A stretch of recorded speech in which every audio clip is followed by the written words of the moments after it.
Sometimes there comes a point where you got to give up on all your dreams of fixing all your tractors, and you're just going to have to realize that some of them you're going to have to part out and make parts to fix others. So that's what we're going to do here.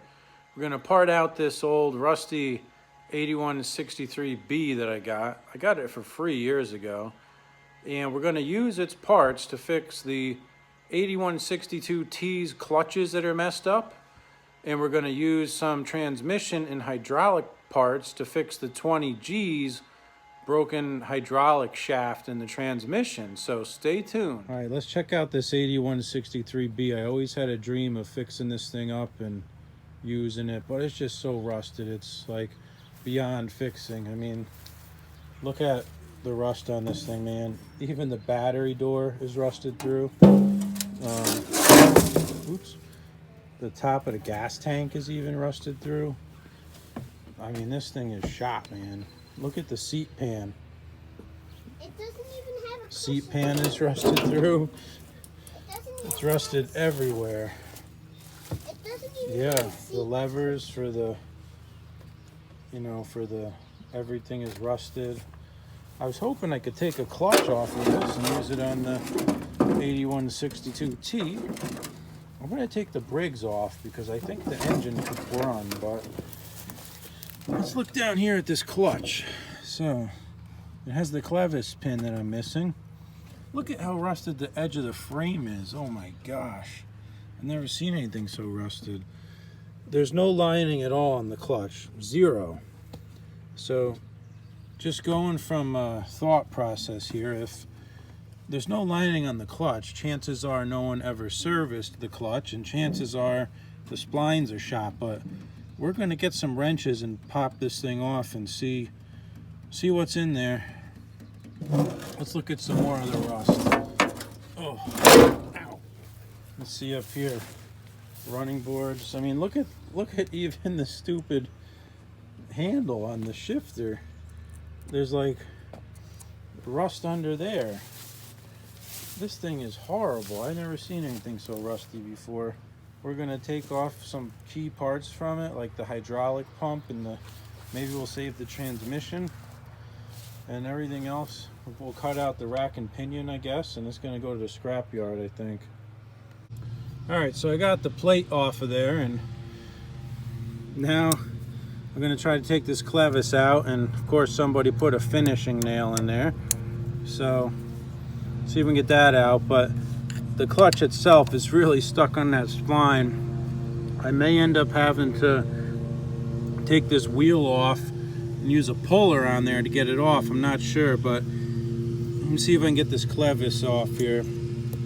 All right, let's check this out here. So I had to take the wheel off. I put a Harbor Freight jack on the frame down there, and in the meantime I'm trying to pound off this pin here. It doesn't want to come out. In the meantime, the whole clutch loosened up on me, and I should be able to get this clutch off.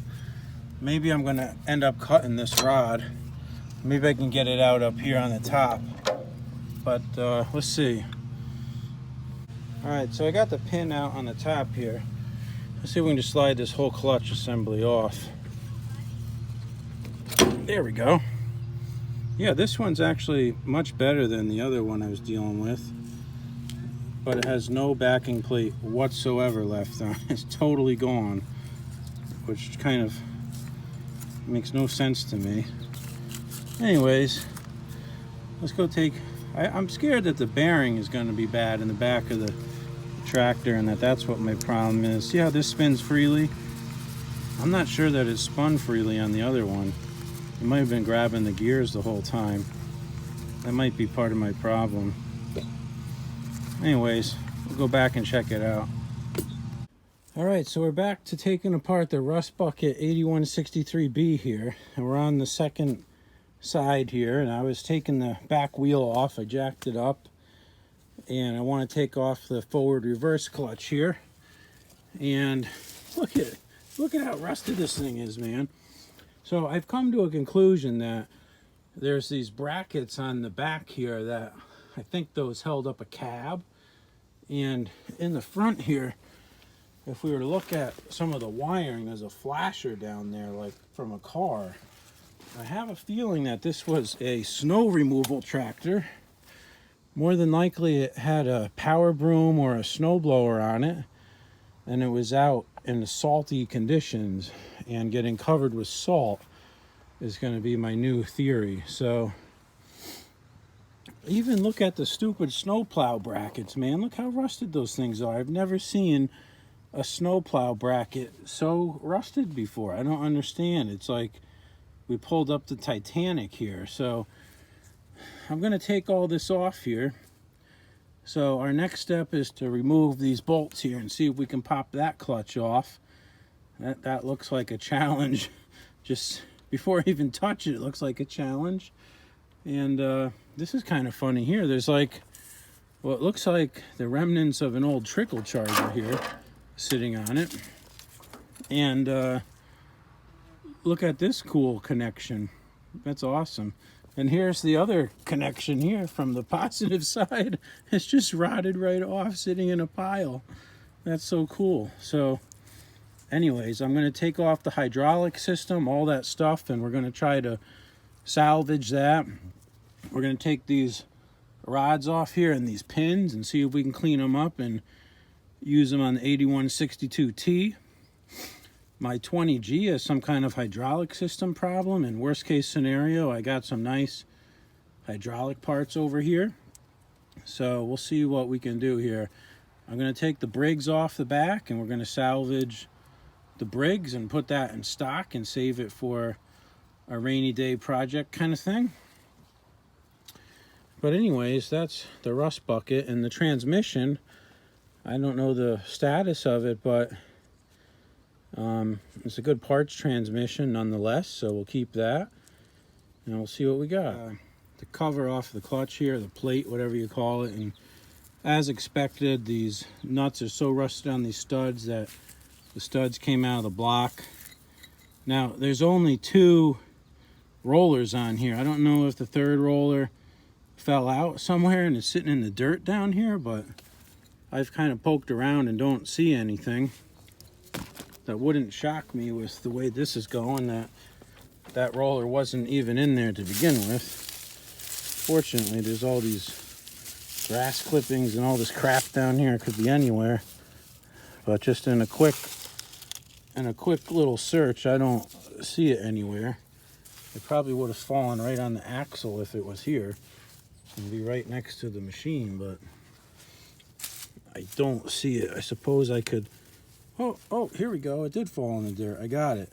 I was just about to get a magnet, but that's a good part there. So let's see if this clutch will come off or not. I got to get this crazy pin out of here first. This is a non-standard clip on here, that's for sure. Let's see if I can get this sucker out. I don't know what the heck this thing is. Someone's clearly been in here before. Ow. Might just end up cutting that with a pair of cutters and break it off and try that. So the pin came right out after I cut that crazy clip. I'll see if I can get the actual clutch off.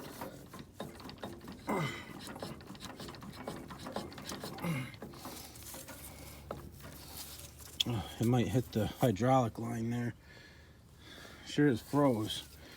Give it a little PB blaster here. Man, this thing, these freaking cans here, they're like, I don't know what they call them, but they're like big volume comes out of the straw, man. I think they do that so you can use it up faster and they can sell it to you quicker. But it does work good. Anyways, come on. It's like it's just buggered a little on the end here. I'll give it a little tap with a hammer and see. It's not helpful. Oh, it is hitting the hydraulic line. That is the problem. So I guess I got to pull that line.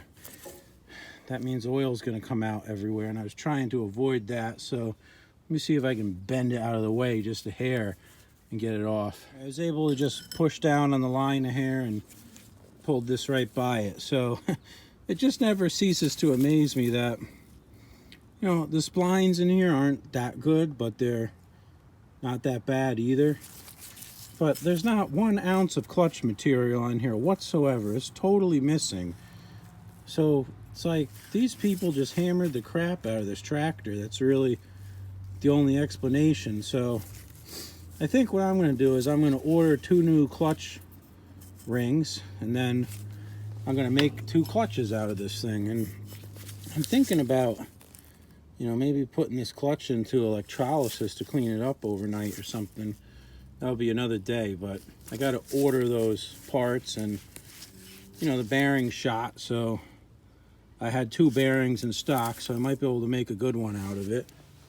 But this pile of clutch parts there is like $100 worth of rusty crap off this piece of junk. So as much as I hate to part things out, it's not going to go to waste, you know. It'll be used at some point. And, you know, that's about it. So these snowplow brackets, you know, are functional. They're just rusty. That would be another thing that we could put in electrolysis and try to restore. The actual part that the plow goes in is not like all worn out and stuff, so maybe you just put a new bolt in there.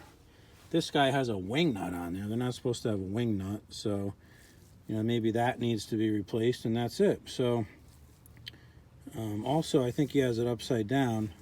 At least I normally have him latch from the top down. He's got it latching from the bottom up. Anyways, that's just little stuff. But I'm taking off these seat pan supports here, and I think I may use them on another tractor. And, you know, I'm going to cut out the rack and pinion steering up there from the front and try to salvage as much of this hydraulic components as I can as well. But what a shame, huh? What a shame this thing is just beat. Just really frustrating. Notice there's a mud wasp nest on the wheel. Hopefully that's old and not new. I don't see any activity, but I don't want to screw with it either. Cool. So sometimes these old nylon lock nut bolts that hold on these hitches and stuff, they're so far rusted that you'll never get them apart. So what I do is I like to heat them up with a torch, and I'll heat them until all the nylon bubbles out. And then you know that you're not fighting the nylon anymore. Usually by the time you get it that hot, it loosens up the nut too. I can see the nylon starting to bubble. Doesn't take much to get it there. It's bubbling like crazy now.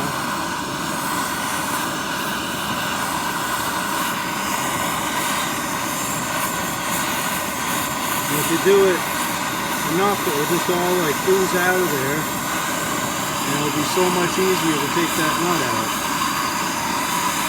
See it dripping on the ground. So I'll try it now.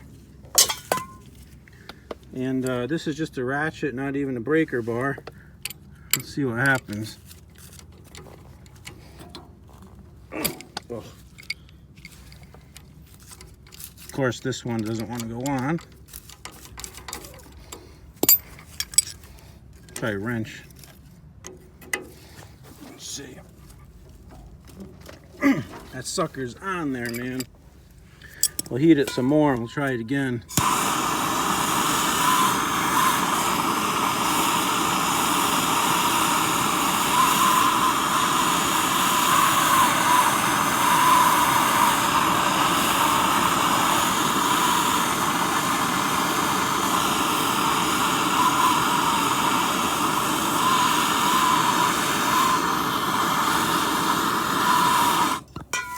I'm going to use the breaker bar this time. Alright, with a little more heat in the breaker bar, it loosened up, so I'll back that out and we'll check out that snowplow bracket mount. Here's the snowplow mount, and like I said, it's solid. It's just that it has no paint left on it. It's crazy. So I think what we'll do is we'll probably end up having to grind this or cut this nut off of here by the looks of it. So we'll get that nut off and I do plan on making an electrolysis tank and throwing a couple of these parts in there that I think we can salvage. And maybe they can be recycled to another machine or something, which would be good, because I don't like scrapping stuff. You scrap that plow bracket and you'll get about 5 cents, but it's worth 25 bucks if it's good. So ideally we would save it. Anyways, I'm going to keep taking some stuff off of here and try to save as much as I can. That would be my goal here, you know.